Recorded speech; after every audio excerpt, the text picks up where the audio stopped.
My name is Rory Houlihan. I ran for U.S. Senate last spring 2016 to stop the ticking time bombs so I could put our economy on track for a bright new day instead of all things ending. Well, I lost the election, not running, but the ticking time bombs is still here, if not more so. So let me educate you on the ticking time bombs and give you the rest of the story.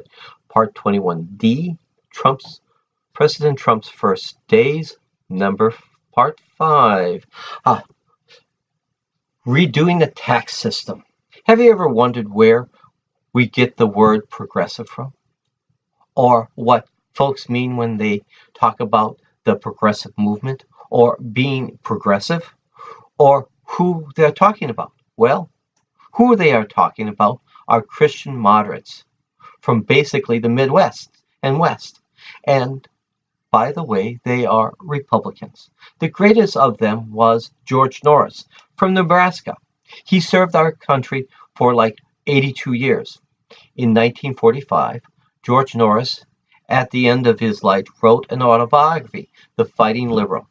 And he used the word liberal as a kick in the face to fellow Republican conservatives. Thanks to George Norris, Republican progressives joined Democratic liberals to save our country from the conservative-created depression. One of the basic progressive tenets is that taxation is to invest in.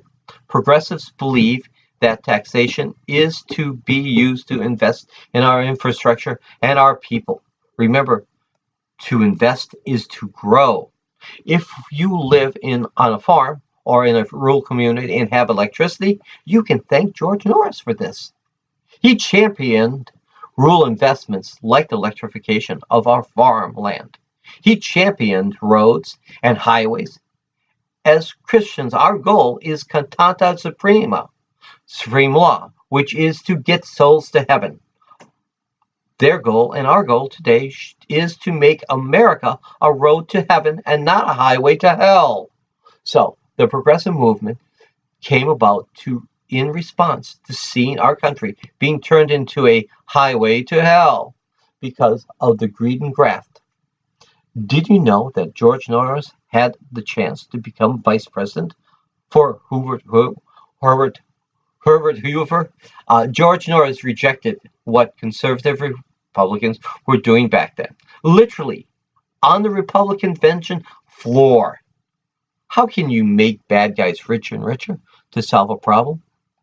George Norris didn't want to make bad guys like Al Capone rich.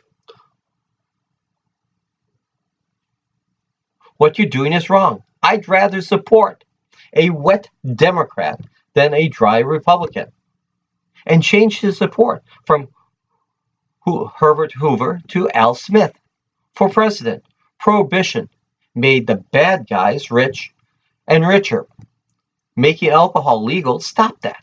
Nixon started the war on drugs, and we have had one after another death do us part drugs since then.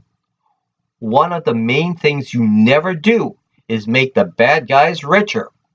So, the progressive movement is this movement by Christians to stop the immorality being created by the greed and graft of corporations and people.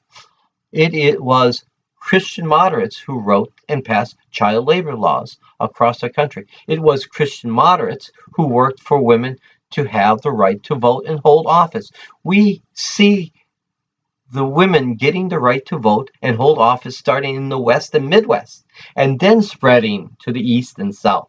So why are moderates called progressives? Well, in the late 1900s and early 2000th century, we had the age of the robber barons, the Gilded Age. The word robber, meaning to steal, is the word you need to heed. Back then, the U.S. had no income tax, no inheritance tax. The government ran off of basically liquor sales taxes and import tariffs.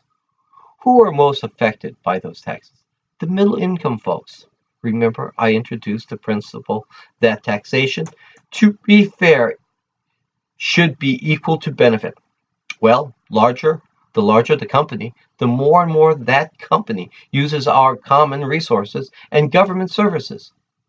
How many of you had taken a case to court or even been in a court, let alone to the Supreme Court. Yet every Fortune 500 company has been to the Supreme Court. The rich use our judicial system more than any group.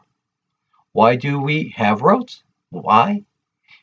Did we build superhighways so you can go to work or drive around?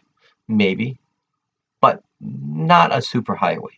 We have roads to precipitate commerce. Which group benefits the most from commerce? The rich. Education. Which group benefits the most from having an educated workforce? The rich. Which group benefits the most from social programs? It is not the poor, but the rich. Social programs are taxpayer subsidies to companies' bottom lines because they don't have to pay their folks better. So who should be taxed more? Well, Christian moderates wanted to wean the federal government from the liquor tax and proposed the income tax because the income tax would be more fair to the middle class. And they proposed income taxation based on benefit received, thus progressive taxation. That is, a progressively increasing taxation to income is the most fair. Progressives were for progressive taxation of income to lower the cost of government on the middle class. A flat or sales tax doesn't do that. End of part 21D, the Trump's first 100 days. Number 5. You have a good and blessed day. Bye.